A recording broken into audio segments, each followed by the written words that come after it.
ശബരിമലയിലെ virtual queue booking ഉടൻ 80,000-ആക്കി വർദ്ധിപ്പിക്കും.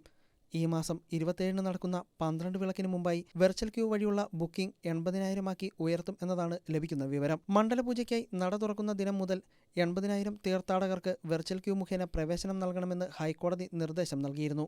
എന്നാൽ കോടതി നിർദ്ദേശം അവഗണിച്ച് പോലീസ് റിപ്പോർട്ടിന്റെ അടിസ്ഥാനത്തിൽ virtual queue booking Devaswom board 70,000-ആക്കി നിജപ്പെടുത്തുകയായിരുന്നു. ഇക്കാര്യം ചൂണ്ടിക്കാട്ടി ശബരിമല സ്പെഷ്യൽ കമ്മീഷണർ മുമ്പ് ഹൈക്കോടതിക്ക് റിപ്പോർട്ട് നൽകിയിരുന്നു.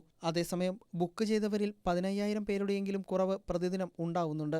ഇവർ ബുക്കിംഗ് റദ്ദ് ചെയ്യാത്തതിനാൽ മറ്റുള്ളവർക്ക് ബുക്കിങ്ങിനുള്ള അവസരം നഷ്ടമാകുന്നുമുണ്ട്. സ്പോട്ട് ബുക്കിംഗ് പ്രയോജനപ്പെടുത്തുന്നവരുടെ എണ്ണം കഴിഞ്ഞ വർഷത്തെ അപേക്ഷിച്ച് ഇത്തവണ കുറഞ്ഞിട്ടുണ്ട്. സ്പോട്ട് ബുക്കിങ്ങിനെ ചൊല്ലിയുള്ള വിവാദം മൂലം പമ്പയിൽ എത്തിയ ശേഷം ദർശനത്തിന് പോകാൻ കഴിയുമോ എന്ന ആശങ്കയും തീർത്ഥാടകർക്കിടയിൽ നിലനിൽക്കുന്നുണ്ട്. നട തുറന്ന് ഒരാഴ്ച പിന്നിടുമ്പോൾ സന്നിധാനത്ത് കാര്യമായ തിരക്ക് അനുഭവപ്പെടുന്നില്ല. ഇക്കാര്യം സ്പെഷ്യൽ കമ്മീഷണർ ഹൈക്കോടതിയെ അറിയിച്ചിട്ടുണ്ട്. 12 വിളക്ക് മുതൽ സംസ്ഥാനത്തിന് അകത്തുനിന്നും അടക്കമെത്തുന്ന തീർത്ഥാടകരുടെ എണ്ണം ക്രമാതീതമായി വർദ്ധിക്കും. ഈ സാഹചര്യത്തിൽ വെർച്വൽ ക്യൂ മുഖേനയുള്ള എണ്ണം വർദ്ധിപ്പിച്ചില്ലെങ്കിൽ ഹൈക്കോടതിയുടെ രൂക്ഷ വിമർശനം ഉണ്ടായേക്കാമെന്നും ദേവസ്വം ബോർഡ് ഭയക്കുന്നുണ്ട്. ഈ കാരണങ്ങളാലെല്ലാം തന്നെ വെർച്വൽ ക്യൂ ബുക്കിംഗ് എണ്ണം അടിയന്തരമായി 80,000-ആക്കി ഉയർത്തുമെന്നാണ് ലഭിക്കുന്ന വിവരം.